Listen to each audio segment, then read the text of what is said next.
was a group of boys who sprayed some graffiti, which I can't remember exactly what it said, you'd need to check, but it called for change.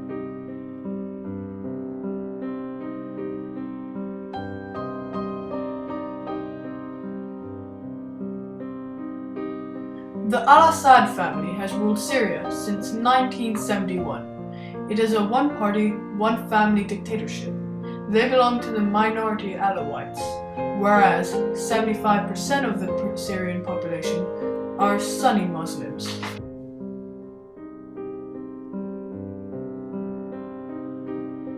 The knock-on effect of the Arab Spring hit Syria in March of 2011. Even though there had been uprisings in the past in Syria, none lasted as long as this. The UN now estimates around 60,000 dead in the 22 months of fighting.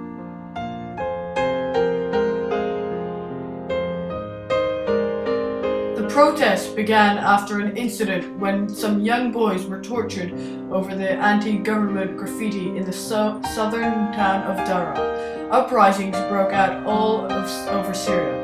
Assad's response was violence, sending in tanks and opening fire on demonstrators. In the months that followed, the protests turned into armed rebellion and revolution. The rebels' sole aim now is to overthrow the government and get rid of Assad. Very few journalists report directly from Syria, as they are not officially allowed into the country.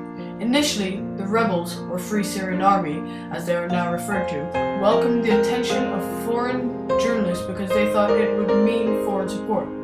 Now they are not so welcoming, as aid has not come to their cause.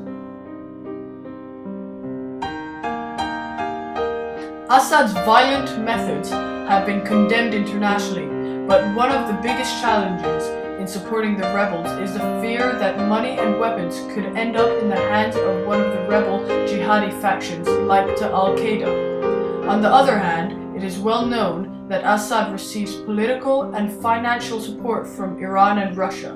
Western powers must also take this into account when considering if and when to intervene.